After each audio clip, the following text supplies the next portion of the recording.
তো hello everyone, আসসালামু আলাইকুম। সকলে কেমন আছেন? আশা করি সকলে ভালো আছেন। তো সকলের অবগতির জন্য জানানো যাইতেছে যে মালদ্বীপের ভিসাটা চালু হয়ে গেছে। তো এই বিষয়ে বিস্তারিত জানতে সম্পূর্ণ ভিডিওটি দেখতে থাকুন, স্কিপ না করে দেখতে থাকুন, কাজে লাগবে। তো আমার চ্যানেল যদি নতুন দর্শক হয়ে থাকেন তাহলে চ্যানেলটি সাবস্ক্রাইব করে ফেলুন, এবং পুরাতন দর্শক হয়ে থাকলে ভিডিওটি লাইক দিয়ে এবং বেশি বেশি শেয়ার করে দিন। তো অনেকেই জানতে চাইছেন যে ভাই মালদ্বীপের ভিসা খুলছে কিনা। তো তাদের উদ্দেশ্যে আজকে ভিডিওটি করা। তো স্কিপ না করে সম্পূর্ণ শেষ পর্যন্ত দেখবেন, তো কাজে লাগবে।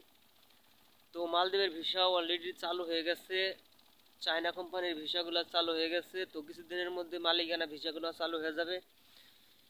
তো যারা নতুন আগ্রহী আছেন বা নতুন যাওয়ার ইচ্ছা আছে তারা অতি শীঘ্রই এজেন্সির সাথে কথা বলেন, এজেন্সির সাথে কথা বলে দেখেন। আর যারা মালিকানা ভিসা যাইতে চান তারাও কিছুদিন ওয়েট করেন। তো কিছুদিন পরেই তো মালদ্বীপের ভিসা চালু হয়ে যাবে। এখন বর্তমান মালদ্বীপের চায়না ভিসাগুলো চালু হয়ে গেছে। তো এজেন্সির সাথে কথা বলেন, এজেন্সির সাথে কথা বলে দেখেন যাওয়া যায় কিনা। তো অনেকে কমেন্ট করেছেন, সেই সুবাদে এই ভিডিওটি করা। তো ভিডিওটি বেশি বেশি শেয়ার করেন, অন্যকে দেখার সুযোগ করে দিন। আর নতুন যারা আগ্রহী আছেন তাদের দেখার সুযোগ করে দিন। মালদ্বীপের চায়না কোম্পানির ভিসাতে যান, গেলে ভালো হবে, কাজ ভালো হবে।